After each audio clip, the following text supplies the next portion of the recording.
که تمام مردم عالم چشمدارش بدن، در انتظارش بدن، از درگاه خداوند متعال تقاضا میکردند، طلب میکردند، آرزو میکردند که این شخص پیدا شود و آیین بتپرستی را ریشه‌کن کند و مردم به سوی وحدت خدا خواند، به سوی عبادت خدا خواند.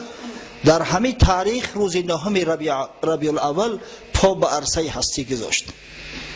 در یک عائله بسیار شریف، در عائله که منسوب به عبدالمطلب سردار قریش بود، یک فرزندی فرخ‌پی و بسیار زیبا چهره به دنیا آمد که خداوند متعال او را رحمت عالمیان خوانده است. اعوذ بالله من الشیطان الرجیم و ما ارسلناک الا رحمتا للعالمین. ای حبیبی من، ما تو را از برای رحمت عالمیان فرستادیم، ما تو را از برای نجات بشر به پیامبری مبعوث کردیم. قبل از او که درباره ترجمه حال رسول الله صلی الله علیه و سلم به شما یک معلومات دهیم، بیایید اول ببینیم که او چه عالم بود که خداوند برای نجات او عالم رحمت عالمیان محمد مصطفی صلی الله علیه و سلم را محض در همون عصر ششم میلادی از مادر تولد کنانید و بعدا به پیامبری مبعوث ساخت. این چه عالم بود، چه احوال داشتن، چه عبادات داشتن، با چه امور مشغول بودن. شخصانی که میخواهید وزن بگیره، یعنی که بزبله شوین، کچاک شوین، برای شما سمیونوان ارگینال شفافرما رو توصیه میدیم که از 9 تا 12 کیلوگرم وزن میدهد. برای دسترس کردن همه چیز ارگینالش شما تنها از شفافرما پیدا کرده میتونید، چون که با باوری کامل چیزا شما میگیرید. برای دسترس کردن رقم ها در شبکه پروفیل میشه یا اینکه در کامنتاریا وزن نویسید. در عصر ششم میلادی در عالم دو دین اهل کتاب موجود بود، باقی مانده همه شرک و همه کفر و همه طبیعت پرستی و آتش پرستی و گاو پرستی و بت پرستی و امثال این. دو دین کتاب، یک دین یهود و دیگر دین نصرانی. یهودی ها اگر چند ملت موحد بدن، اگر چند اکثر کل پیغمبران خدا از میان این ملت مبعوث گشته است، اگر چند که شریعت حضرت ابراهیم علیه السلام، شریعت حضرت موسی علیه السلام، شریعت هارون و امثال اینها در بینشون رایج بود، اما متاسفانه در عصر شش علاقه به سبب پراکنده شدن، به سبب بدعت های زیاده که اختیار کردند، به سبب تأثیر ملت خلقهایی که بالای یهود غلبه کرده و آیین رسم رسوم خودشون در بالای مردم یهود تحمیل کرده بودند، علاقه دیگر موحد اونها را نامیده نمیشد. واقعا امام ابوالحسن ندوی معرخ بسیار بزرگ اسلامی و جهانی از انسیکلوپدیای یهود اقتباسات آورده است. وقتی میخوری در تعجب میمانی که اصلا میگوید بنی اسرائیل یهودی ها به بتپرستی یک میل به نهایت زیاده داشتند، بسیار میل رغبت و قوی بود. اگر چند اینقدر پیغمبر موحد در بینشون مبعوث شده است، اگر چند همیشه دعوتشون میکرد، اما باز در یک گوشه قلبشون همیشه یک جا بود برای بت که مثالش برای مثال دور رفتن در کار نیست. قرآن ده ها مثال باریز از برای ما و شما میدهد، تورات و انجیل ده ها مثال باریز از برای ما و شما میدهد. حتی در زمان موسی علیه السلام پیامبر اولوالعزم، یکی از 5 پیامبران بزرگترین خدا که در روی زمین مبعوث گشته‌اند، پیغمبری که معجزه‌اش همراهش بدن، عصای حضرت موسی و ید بیضا همیشه همراهش بدن، معجزه‌ای که تمام بنی اسرائیل در زمان حیات بدن موسی علیه السلام اونا را دید. پیغمبری که نجات شد بنی اسرائیل از ظلم فرعون، از قتل و خونریزی هایی که فرعون و فرعونی ها نسبت این قوم دایر می ساختند. اما ببینه که در یک مدتی که حضرت موسی علیه السلام با درخواست طلب بنی اسرائیل به که تو رفته بود از برای آوردن لوحا، تاز یک بار دیگه با اثبات شو کنه که اوکی من پیغمبر خدا هستم، این دین دین خدا هست، گوساله پرست شدن. سامری یک گوساله را از طلا درست کرد، با لعل زبرجد زینتش داد و مردم بنی اسرائیل در رز همین گوساله سجده میکردند، گوساله پرست شدند. حضرت مولوی روم میفرماید گفت موسی با یک مردی کمال که بدندیش از تعصب و زلال صد گمانت بود در پیغمبریم، با چنین اوصاف این خلقی کریم.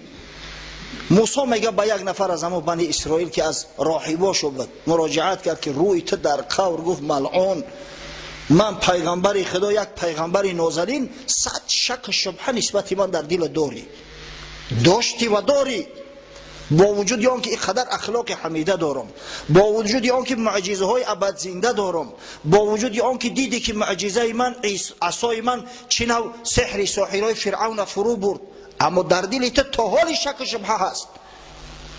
100,000 معجزه دیدی زی من، 100 گمانت میفزود و شک زن. گرد از دریا برآوردم نهان، تا رهیدت از شر فرعونیان. صدها معجزه برای به چشم سر دیدید. گرد از دریا برآوردن یعنی همون چنگ خاک زیر بحر بالا کردن. وقتی که حضرت موسی علیه السلام به امر پروردگار عصاش در داخل بحر پرتاف، بحر به نیمه تقسیم شد و بند کردن در صورتی که از دو طرف آب مثل یک سدی بزرگ اسکندری ایستادگی بود. حتی گرد و غبار یعنی همون قم زیر دریا، زیر بحر چنگ و غبارش برخواست.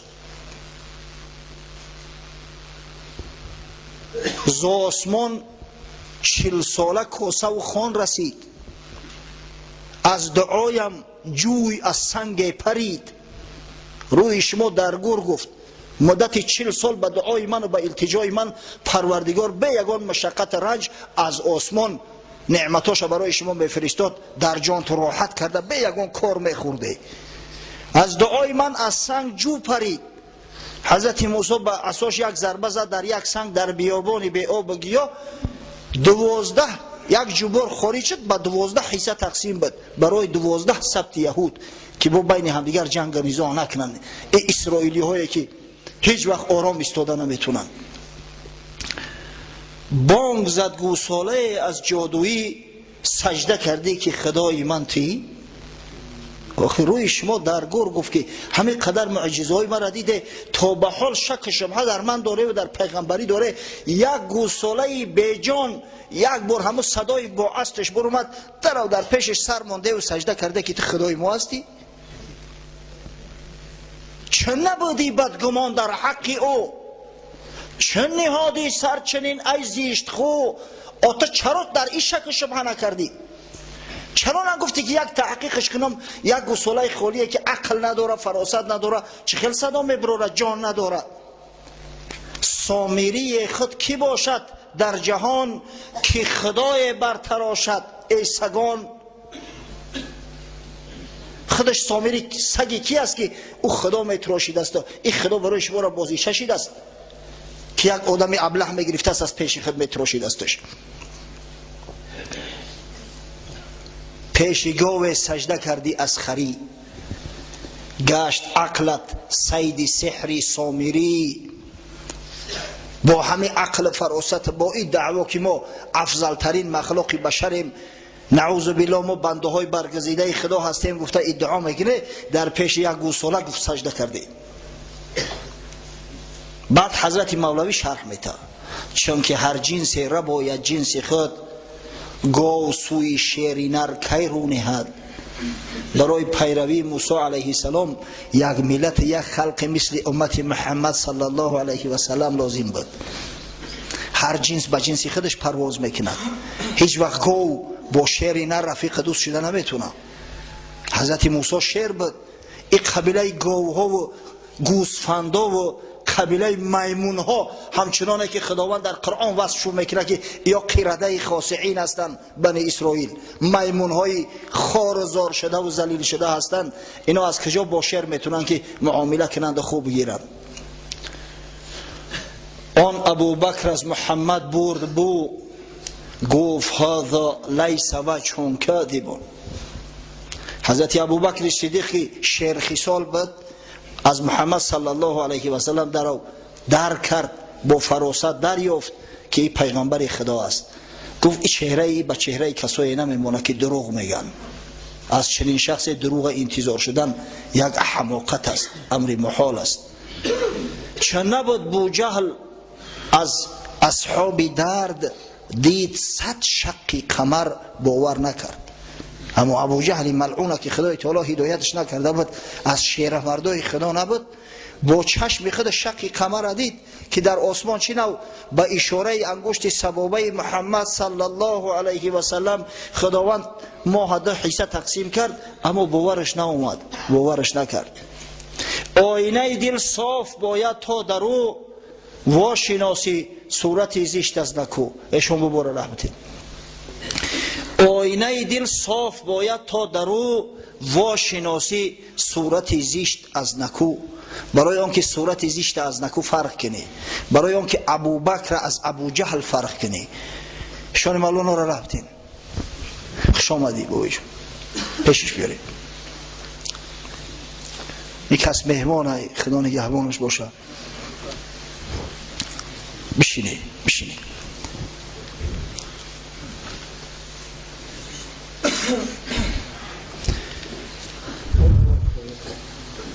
پس مردم یهود که یک وقت موحد بدن، مردم دیگر را تعلیم توحید میدادند، در عصر 6 الکی تمایل بت پرستی، تمایل فرعون پرستی در وجود چو پیدا شد.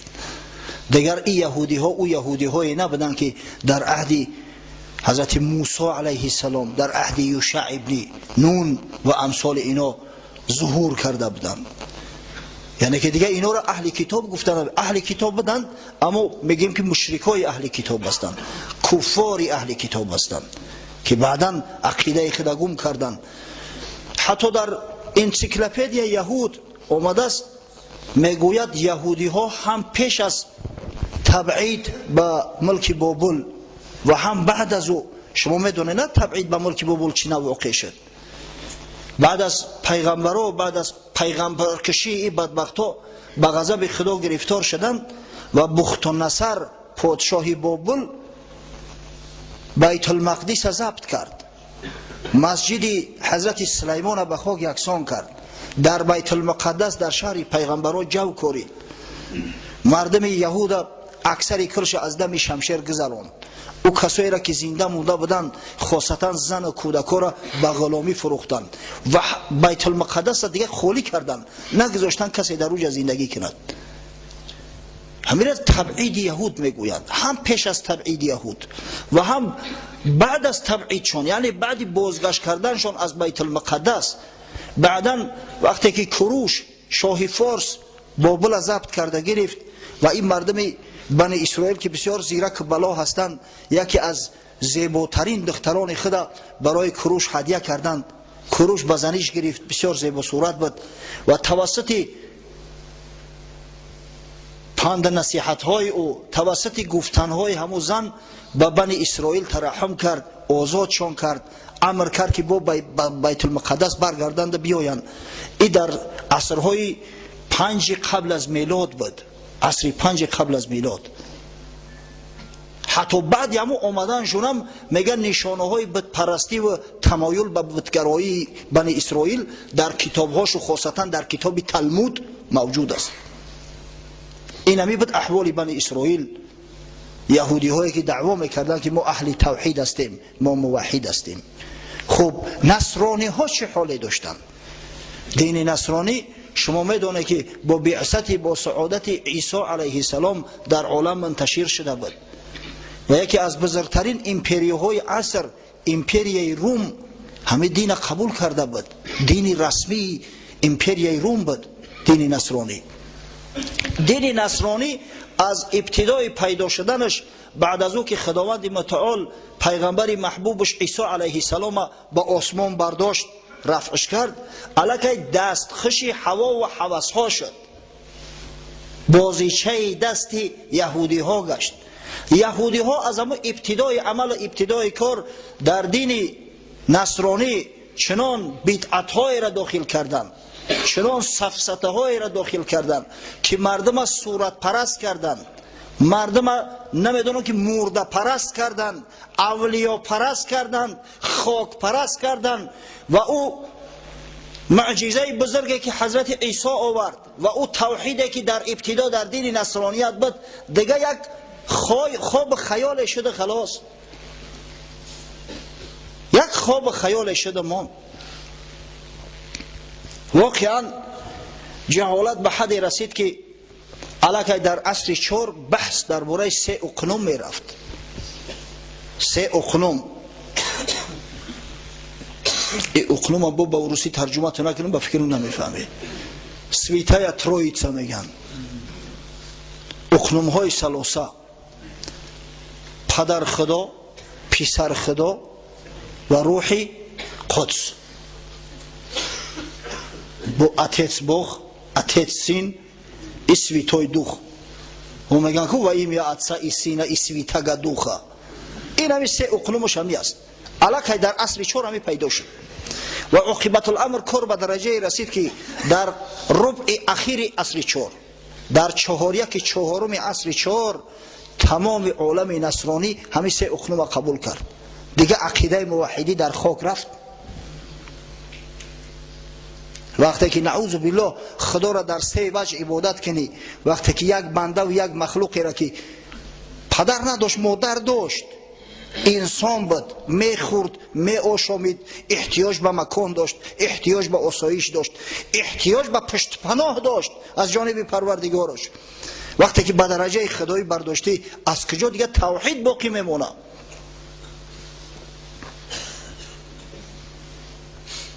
جیمز هیوستون یک عالم انگلیس است، مورخ، در کتاب معروفش تاریخ مسیحیان در پرتو علم جدید یا در پرتو علم معاصر امجا ثبت ساخته است که چی نوع 3 اقنوم در عالم مسیحیت خطر جو کرد، چی نوع توحید از بین مردم برآورده شد.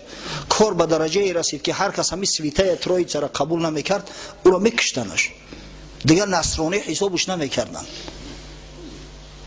این بود احوال زاری قوم و ملت دومی که اهل توحید بدن، اهل کتاب بدن. خب غیر این 2 دین های بزرگ جهانی کدام ها بدن؟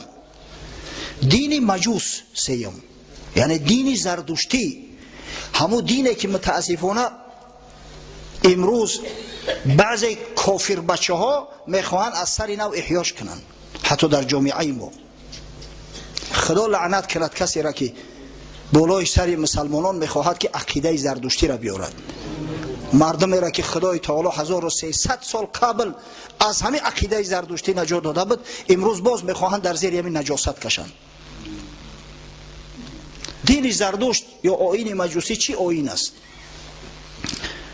تقریبا در عصر 7 قبل از میلاد عیسی علیه السلام یک مردی شتربان با نام زردشت یا زرتشت را نزد پادشاه هخامنشی ایران، نزد ویشتاسپ یا همچنانه که در شاهنامه اومده است گوشتاسپ اومد و دعوا کرد که من پیغمبر هستم. و در میان مردمی که اگر چند با مجرد بسیار دور افتادن عهد پیغمبر آخران الکی شریعت گم کرده بودند، طریقه عبادت نمیدانستند، اما به هر وجه خدا را یک میدانستند، آفرنده تمام مخلوقات فقط خدا را میدانستند. همه آیین مجوسی، آیین خدایی و شرک جاری ساخت. در سنن ابو داود آمده است حضرت عبدالله ابن عباس رضی الله عنهما شاه مفسران قرآن میفرماید کان اهل فارس یا این اهل فارس لما مات نبیهم کتب علیهم الابلیس المجوسیت. مردم فارس وقتی که آخران پیغمبرشون از دنیا گذشت، شاید اینا توحید از زمان حضرت ابراهیم علیه السلام گرفته بودند، اما از بس که ملکشون دورتر افتاد، حضرت ابراهیم هم دیگه ملک خچه و وطن خچه پرتوف در عراق بود وطنش و به سوی شام رفت، مصر رفت. این مردم که از پیغمبر دور ماندن، شیطان آخر الامر همین مجوسیت دین زردشتی را در بالای این مردم بیچاره مطرح کرد. خلق بیچاره همین را قبول کردن. شما تاریخ را ببینید که مردم این سرزمین در حال دین زردشتی را قبول نکردن. حتی همین ویشتاسپ یا گوشتاسپ به خاطر به گپ در آوردن رستم داستان و پدرش زالیزر که هنوز زنده بودن به سیستان رفت. چندین مدت در سیستان در نیمروز مهمانش شد. مدت 6 ماه او مردم به دین زردشتی خوانده است. عاقبت الامر همون رستم قبول نکرد. اگر چنده نمیدانست که چی نوع خدا را عبادت کند، اما شما شاهنامه را ببینه، در همه جا وقتی که فردوسی از نام رستم گپ میزند، دعا و نیایش رستم هم میارد، دائم تاکید میکرد جهان را بلندی و پستی تویی، ندانم چی، هر چی هستی تویی. پستی و بلندی این جهان تو هستی، من نمیدانم تو چه چیزی، صفاتی تر نمیدانم، از ذاتی تو بخبر هستم، نمیدانم که چی نوع عبادت کنم، اما پروردگار را همین قدر میدانم که هر چی هستی تو هستی، اول و آخر تو هستی، ابتدا و انتها تو هستی، ظاهر و باطن تو هستی. الان مردمی را که به هر وجه یک عقیده موحدی داشتن، این زردشتی پدر سوخته عاقبت الامر گرفت مشرک کرد، مجوسی کرد. از این بدتر بعضی عقاید، بعضی عنعنات را در بینشون پهن کرد، انتشار داد که تا به حال قسم به خدا شرمندگی است، عیب است. حتی قبیله های وحشی ترین افریقا همو عنعنات ندارن. تا به حدی که نکاح بین پدر با دختر مقدس دانست، نکاح بین دختر با پدر، نکاح بین برادر با خواهر خود مقدس دانست که هر کسی همین کار انجام دهد او ثواب میگیرد و به خدا نزدیک میشود. نعوذ بالله. اصل دین زردشتی دو خدایی است. مبادا فهمتو نکنن، به یقین بدونه که اصل دین زردشتی دو خدایی است. یکی اهورامزدا یا هرموز یا یزدان، دیگر اهریمن یا اهرامنیه در مقابلش. کارهای نیک، کارهای خیر، روشنایی، تمام این نوش نعمت همه آفریده اهورامزدا هست میگویند.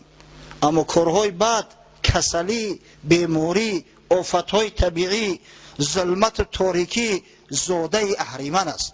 یعنی که در مقابل خدای بزرگ یک خدای دیگر که در قوت قریب که از او کمی ندارد گذاشتیان. از این خاطر ما اینا را مجوس میگوییم، از این خاطر ما اینا را مشرک میگوییم. ببینه امروز با نام احیای طبیعت گروه های پیدا شدیان که همین کارا در جامعه انتشار داده ایستادند. حالا در تاجیکستان گروه های زردشتی عمل میکرده است. بعضی کسایی را که با نام زیایی خوانده میشوند، بعضی ابلهاش تا حالی را شعراشو در کتاب‌های ادبیات موجود دارد. انا همین آیین پوسیده و آیین از عقل، از فراست، از انسانی دور میخواهند که در بین مردم منتشر کنند. خدا نگه دارد.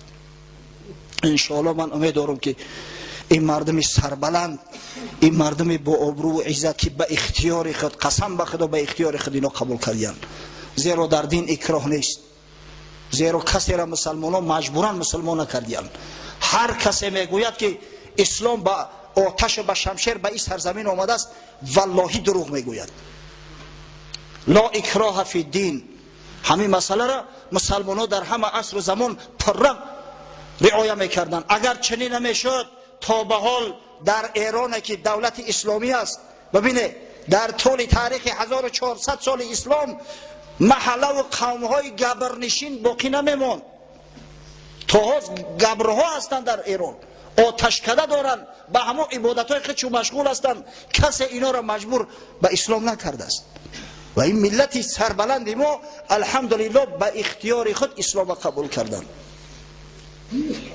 ما با اختیار خود اسلام قبول کردیم که خداوند آبرو و عزت مان داد. از میان مردم این سرزمین جوان مردای پیدا شدن، علمای روشنفکر پیدا شدن که تمام عالم اسلام با اونا افتخار میکند.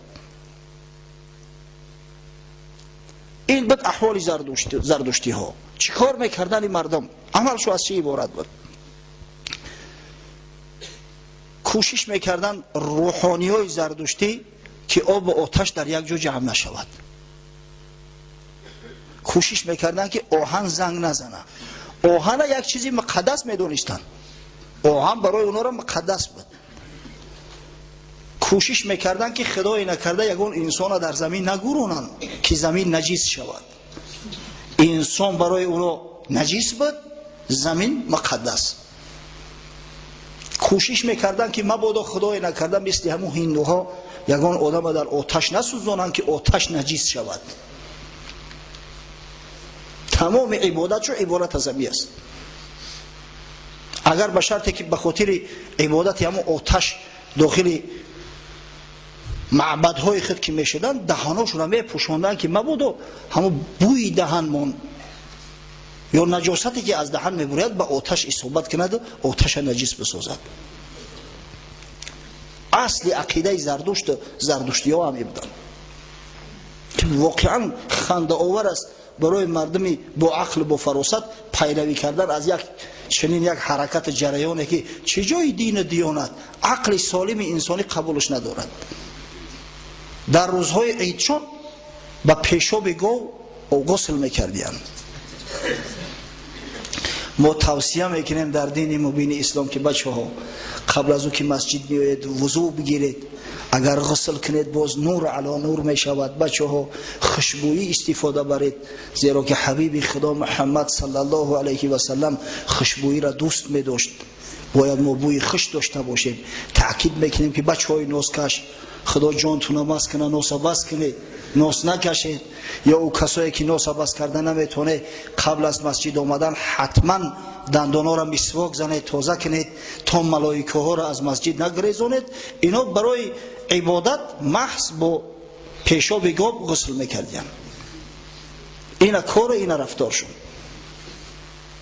یک برادر ادعا کرد که همین تهمت است که گویا ترغیب تشویق میشده است که پدر دختر را بزنی گیرد. همین کار نیست، این تهمت است در حق زردشتی ها. گفتیم برادر تنها کتاب زردشتی ها را به فکر بخونده رود در گروه یگان تاریخ. اگر میخوندی این سفسطه را نمیگفتی. حتی بعضی پادشاه های ایران حرامزاده بودند. مثلا همون پادشاه داریوش که قدر معروف و مشهور است از باباش شده است. باباش به مادر این میرسد داریوش تولد میشود. یکی دخترش بود نامش همای، خیرتمند با دانش و نیکرای. شاه بهمن میگه که یک دختری داشت با نام هما، بسیار دختری با عقل با فراست، بسیار زیبا صورت. پدر در پذیرفتش از نیکویی، بدان دین که خانی ورا پهلوی.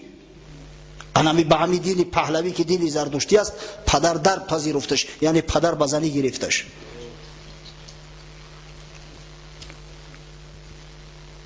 همای خیرتمند تابنده ماه، چنان شد که آبستن آمد زی شاه. بگذار که کتابای تاریخ قبول نمیکنی که تاریخ تبری از مسلمان ها است، تاریخ البدایت و نهایه از مسلمان ها است. لااقل تو چشمات کلانتر باز کن، فردوسی را بخون. فردوسی که معریخ نیست.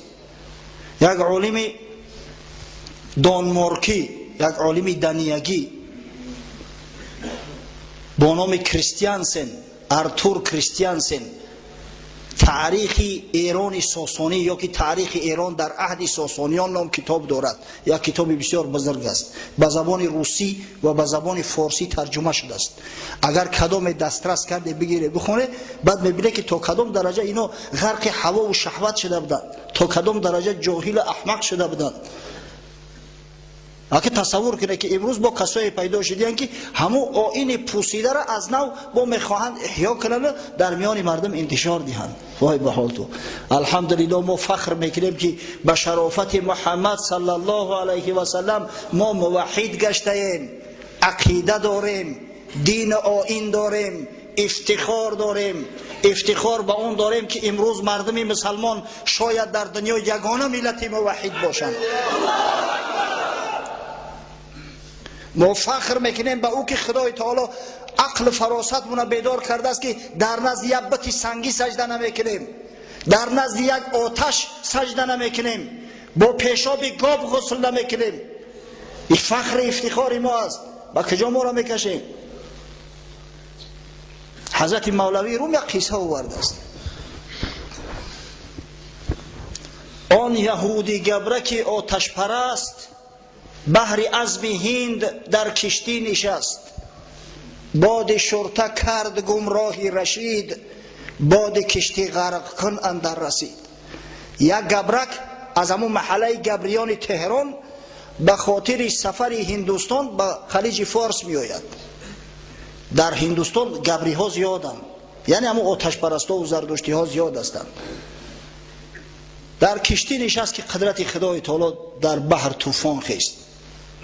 طوفان بحر میدونین آخه بعضا طوفان به حد بلند می شود که کشتی های معاصر و زمانویی که اقیانوسگرد هستند همش با موتور کار میکنن، بعضیش غرق میشوند. تصور کنه که در او عصرهای میانه کشتی های خوردی بادباندار چی نو میتونستن که در مقابل او طوفان ها مقاومت کنن.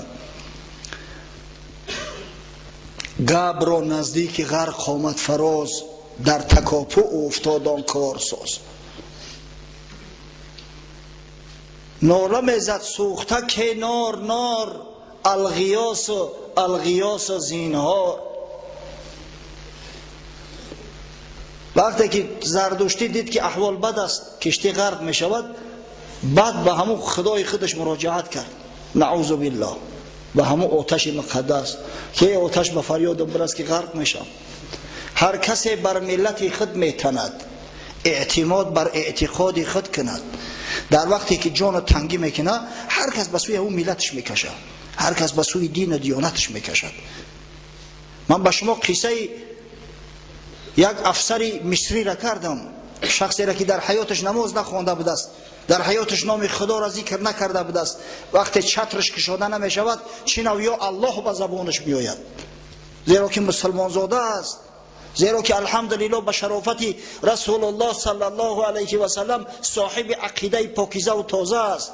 آقا بیچاره و آتش پرست است، در حالت مشکلی و وزنی همه آتش پیش نظرش میآید، همه را خدا میدونست، قادر میدونست. گبر در آب افتاد دست پا، چون وزغ میزد ولی دور از نجا. عاقبت الامر کشتی غرق شد. این بیچاره در درون بحر زد، مرغاوی واری قلاج میکشه و نه که آخی در اون بحری پر تلاطم قلاجی تو دیگه به دردت نمیخوره. میزدی فریاد که ناری سنی، قبله مقصود و معبود منی. چند سالت کرده ام من بندگی، از تو دارم مردگی و زندگی. ببینه در چه حالت قرار داره، در درون آب غرق شده است، حالی هم امید به همون آتش کرده است که من چندین سال تو را بندگی کردم، حیات ممات من در دستی تو است. آتش هم میگه زان پرستیدم تو را در انجمن، تا چنین روز رسی فریادی من. با او خاطر من تو را عبادت کردم که در همین روزی سختی دستگیرم شوی. غیر تو پشت پناهم نیست کس، غرق آبم آتش و فریاد رس. غیر تو دیگه پشت پناه ندارم، در آب غرق شده استم، ای آتش که به فریادم برس. از قضا ملاح مردی پخته، مانده بد نزدیک او بر تخته. اکل کشتی نشینا همه غرق شدیان، در پهلوش یک ملاح، یک مریک مسلمان چقانی کرده است، یک پاره همه کشتی شکسته را زیر دست آورده است، بالای همه تخته سوار. ایرم خدا گفته است، ایرم جانش در تلواسه است. خنده اش آمد از آن آتش پرست. خودش در همون حالت جان کهاندن است. از گفتار و از رفتار این مردک در خنده زد. گفت او را ای زیباد عجب مست، آتشی که کرده ای او را پناه، عبد اوی و از او زینهار خواه، او همر چون تو در این شش در بدی، حالی او از حالی تو بدتر بدی. این رود درگور گفت احمق، تو نخود در همین حالت هم عقلت بسرت نیاید. آخه او آتشی را که تو از او کمک میخواهی اگر در جای تو میشید، حالی او از حالی تو زورتر میشید. ابله احمق، خداوند تو را از خاک خلقت کرده است، آب تو را غرقت میکنه نمیکشد، محلول نمیشه در آب. اما او بیچاره آتش در یک لحظه خاموش میکنه. خالق آتش بود فریاد رس، غافل از رحمت مشو ای هیچ کس. ای رود درگور، فقط انمو خالق آتش به فریادت میرسه، خالق آب در این لحظه به فریادت میرسه. ببینه این افتخاری ما را ببینه. مولوی بچه فخر افتخار این قصه را آورده است که ای مسلمان شما افتخار داشته باشه که الحمدلله ما اینایی خیلی دینی متین داریم، در راهی درستیم، در راهی راستیم، خداوند ما را نجات داده است. و ایلو مثل همون زردشتی آتش مقدس گفته میگشتیم.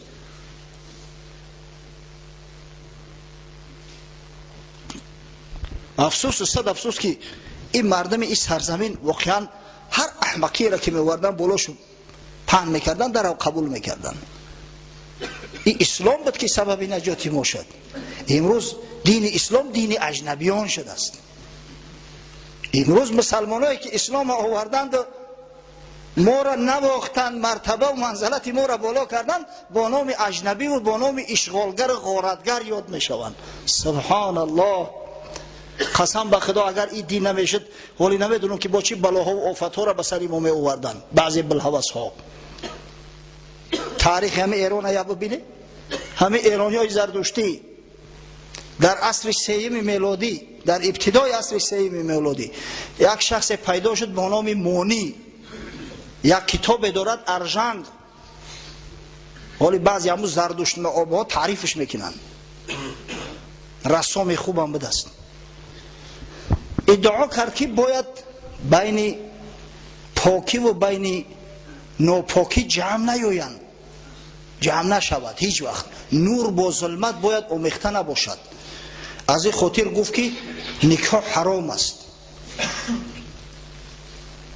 اگر نکاح به این معنی نکاح ما نیست، اصلا آمیخته شدن مرد با زن حرام است. گفت مرد باید به زن نرسد، فرزند باید تولد نشود. همو عقیده همو ابله گرفتند. حتی یک چند مدت فرزند اردشیر بابکان اساسگذاری دولت ساسانیان او را وزیر خود تعیین کرده بوده، عقیدش انتشار یافت. اگر تصور کنه که اگر خدا نجات نمیداد این ملت در این سرزمین دیگه یا آدم باقی نمیموند. مرد با زن که آمیخته نشود کودک از کجا می آید؟ کودک ابری بهاریه که میبوره، کودک سبزه که بالای زمین می روید. الحمدلله خداوند عقل فراست داد، بعدا مردم عادی را بر ضد این مانی ابله خروج کردن. عاقبت الامر این بدبخت کشته شده، جان مردم از این خلاص خورد. در عصر 5 یک عصر قبل از تولد با سعادت جناب سرور عالم صلی الله علیه و سلم، یک مرد با نام مزدک آمد، ادعا کرد که تمام بایگری بین مردم، بین خلق خدا باید برابر تقسیم گردد. مال و ثروت عمومی است، زن عمومی است. پادشاه ایران قباد پدر این همین نوشیروان کسرا عقیدش قبول کرد. کار به حدی رسید که اوباشا می درآمدن دیگه در خونه مردها زناشون صاحبی میکردن، مولاشون میزدن میگرفتن، همه دیگه لاش شیده بود. حتی در بعض متنهایی که از همون زمان باقی مانده است آمده است که مردم دیگه غیرت حمیت گم کردیان.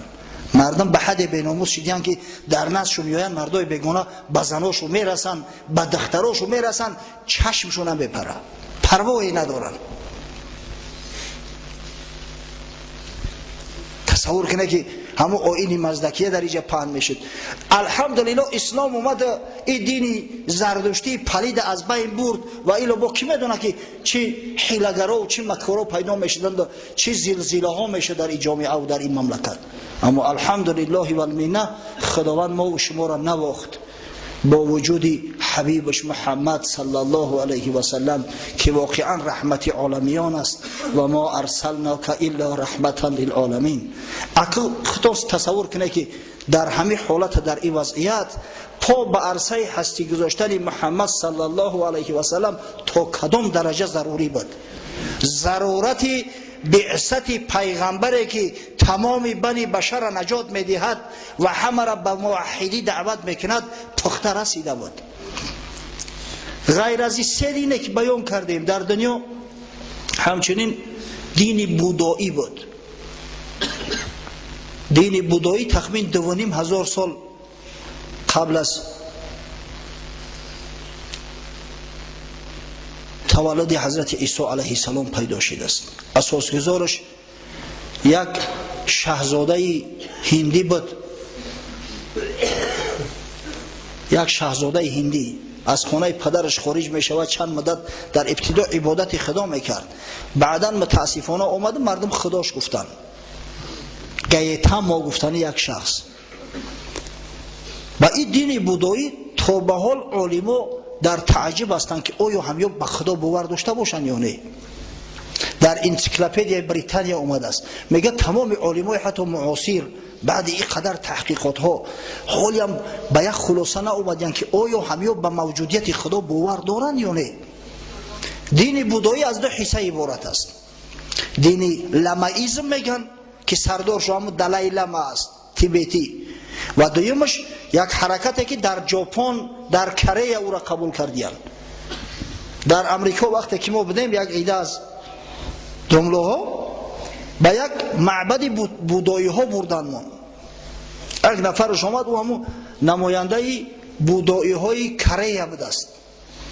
و او طوری گپ زد او بدبخت به روح باور ندارن، نعوذ بالله، به خدا باور ندارن، به زنده گشتن بعد مرگ باور ندارن. عجیب کار ببینه که دینی که به خدا باور ندارد، جریانی که به خدا باور ندارد تا حاضر عرض وجود میکنه، تا حاضر در دنیا هست، تا حاضر طرفدارا دارد. وقتی که شخص به خدا باور نکرد، به روح باور نکرد، از دستش همه کار چشمدار شدن ممکن است. آدمی که همه دنیا را همه چیز بدونه، فرقی بین او و بین اتئیستا چی است؟ اگر چنده که بودا بت پرستی نیست، اما آهسته آهسته آمد در همین سرزمین. ببینه بود و بودا در میان مسلمان ها هیچ تفاوت بینشون نیست، هر دوش یک معنی را میتن.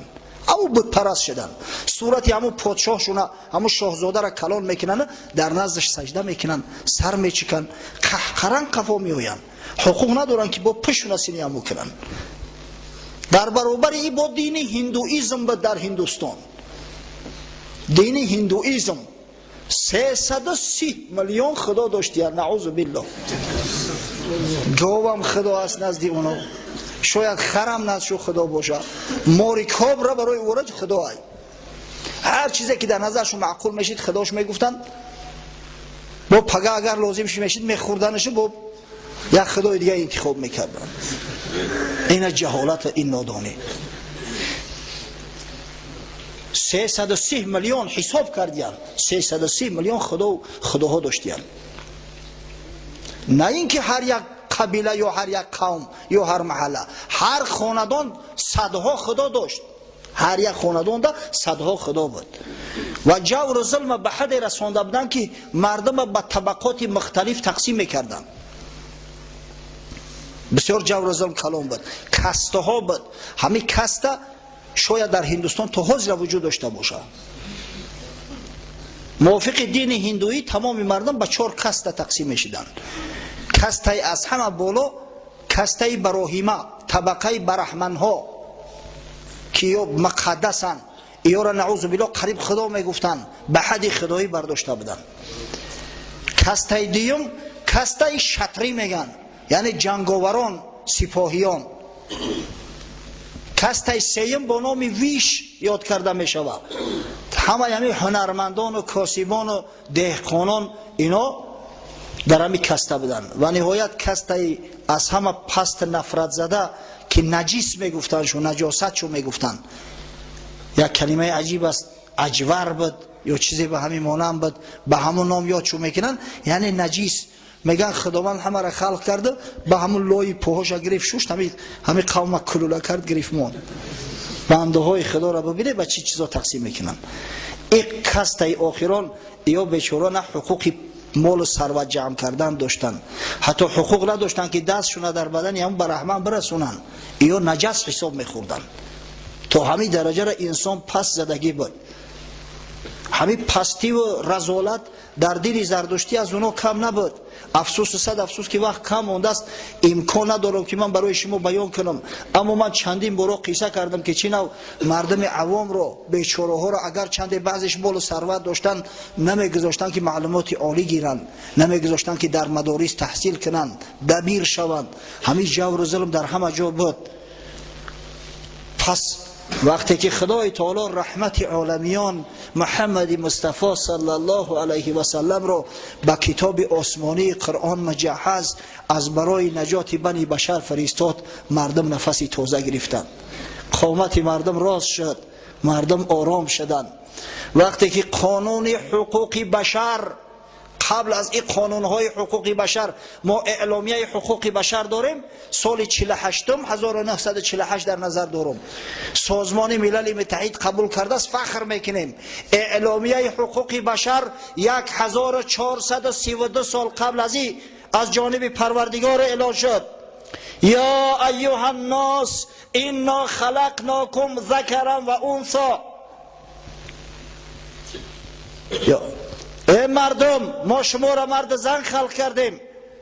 یا ایها الناس انا خلقناکم من نفس واحده. ای مردم، ما شما را از یک آدم به دنیا آوردگیم. و جعلناکم شعوبا و قبائل لتعارفوا. ما شما را به قوم و ملت ها به او خاطر تقسیم کردیم، زبان های مختلف برای آن به شما دادیم تا اینکه همدیگر را بشناسید و خدا را بشناسید و با همدیگر در خیر احسان و در عبادت خدا مسابقات داشته باشید. ان اکرمکم عند الله اتقاکم. به درسته که مکرم ترین شما، عزیزترین شما، با حرمت با احترام ترین شما نزد پروردگار متقیای شما هست. کسی نسبت کسی فضل ندارد مگر به تقوا. انا اعلامیه آزادی و حقوق بشر که از جانب پروردگار انتشار یافت و انتشار دهنده آن رحمت عالمیان محمد مصطفی صلی الله علیه و سلم است.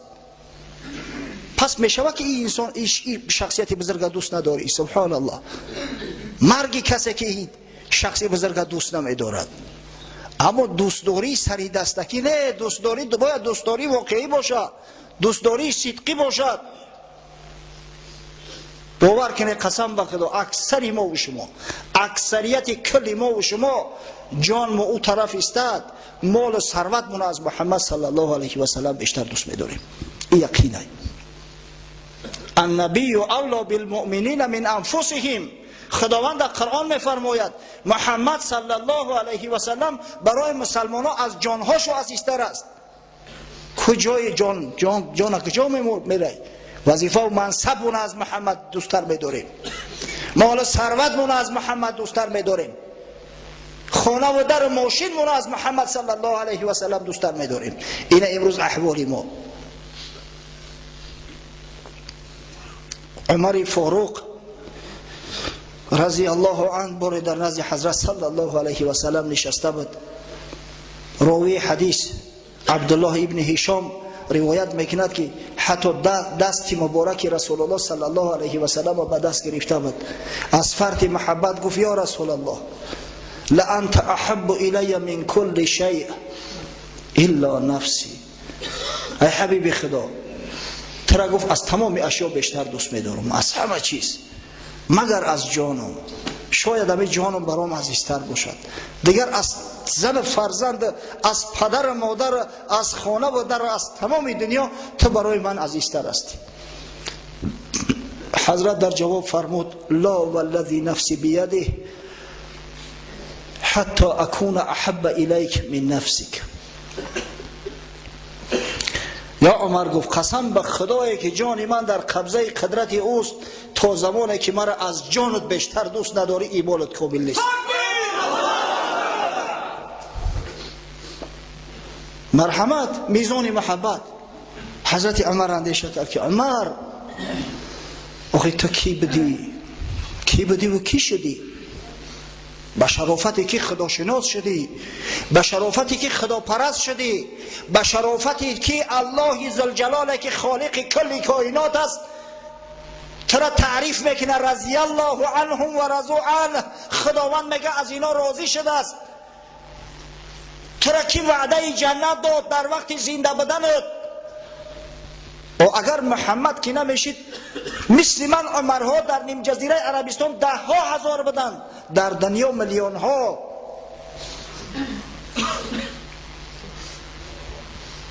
گفت فإنه الآن یا رسول الله والله لأنت احب الی من نفسی. ای حبیبی خدا قسم به خدا گفت از جانم بیشتر دوستت میدارم. حضرت گفت الان یا عمر. یا عمر گفت الا که ایمانت کامل شد. خوب در خونه اندیشه کنی چند خد دوست میداریم پیغمبرمونه. میزان و درجه محبت ما تا کدام درجه است؟ یک سنجش کنی خودتونه بعد میفهمه که تو کدام درجه راست قول هستید یا دروغگو. متاسفانه شخصایی که دعوای محبت میکنن اما در اصل دروغگوی بیش نیستن در جامعه زیاد هستند. شخصایی که دعوای عشق و محبت میکنن در صورتی که فرسخها دور هستند از عشق و محبت محمدی و شریعت غرای او در جامعه خیلی و خیلی زیاد هستند. حضرت مولوی در مثنوی شریف قصه میکنند عاشق بوده است در ایام پیش، عاشق بوده است در ایام پیش، پاسدار عهد اندر عهد خیش.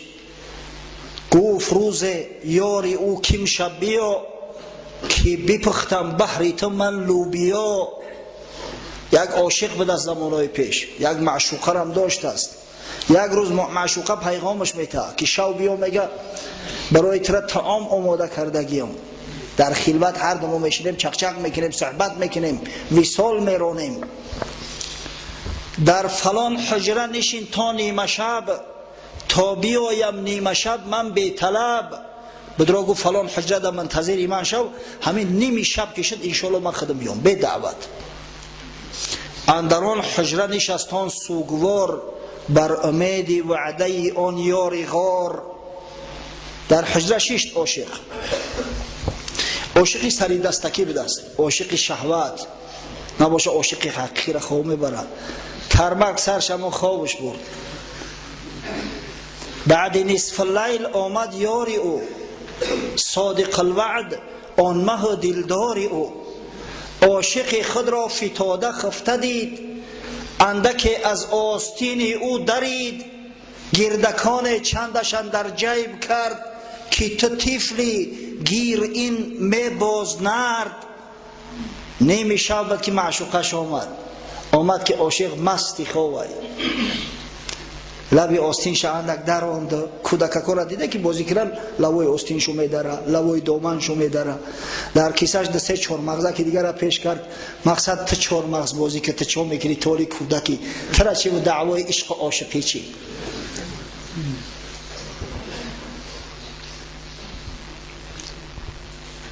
چون سحر عاشق از خواب برجهید، آستین و گردکانها را بدید.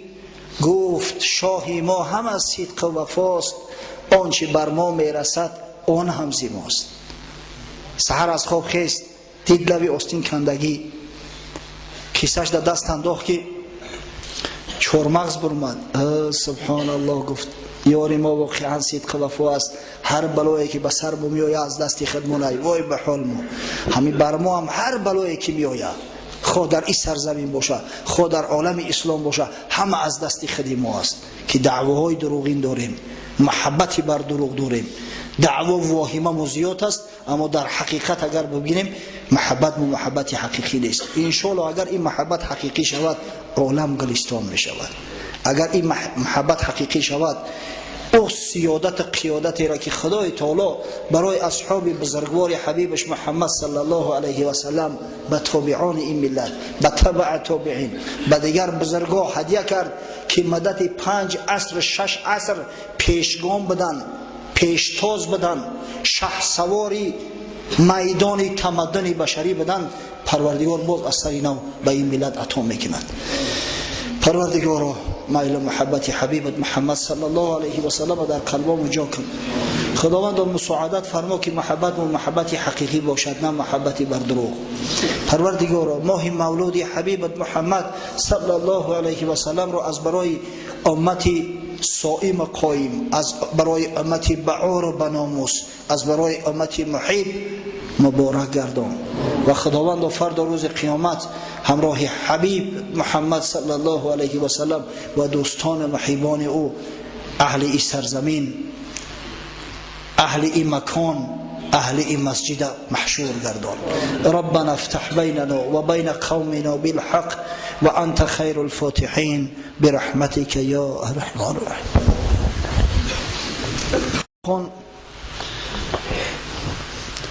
خواهش کرده است که در حقش دعا کنیم خداوند سعادت دارین نصیب و روزیش گرداند. در حق حاجی عابدخان برادر که فرزند خود خاندار کرده ایستاده است دعا میکنیم که خداوند از دامان فرزندش فرزندان صالح نوری چشم، خادمان دین مبین اسلام، عالمان به عمل متولد گرداند. در حق یک عیده برادرها که چند طفل را از برای طبابت به خارج می بردند دعا میکنیم که خداوند به او طفلا شفای کامل و عاجل عطا فرماید تا اینکه هر چیز تیزتر و زودتر به نزد پدر و مادر خیش بازگشت داشته باشند. و پروردگار تمامی بیمارای مسلمان، خواه کلام باشند، خواه خورد، خواه مرد باشند، خواه زن، خداوند شفای کامل و عاجل عنایت فرما. در حق بعضی برادرها زنگ میزنن طلب دعا میکنن اما متاسفانه از خاطر ما میره. در حق دامل و احکام دین، در حق برادرشون محمد جان، در حق دوستا و محباشون، خاصتا یک برادر حاجی بسیار محب دست التماس کرده است که در حقم دعا کنن. دعا میکنیم که خداوند جمیع مراد و مقصوداشون حاصل گردانه. و تمام عزیزایی را که امروز به خاطر شنیدن امر به معروف و نهی از منکر برای ادای نماز جماعت فریضه الهی به این مسجد تشریف آورده‌اند، خاصتا حضراتی را که مهمانای ما هستند، خودمشان اولا خیر مقدم میگوییم و بعدا از درگاه خداوند متعال ذوالجلال تمنای آن را داریم که پروردگار فردا روز قیامت ما را همراه حشر گردانی و خداوند به جمال به مثال حبیبت محمد صلی الله علیه و سلم رسانی و پروردگار مسلمان نگهمان داری، مسلمان بمیرانی ما را و فردا روز قیامت همراه مسلمانان محشور سازی. آمین.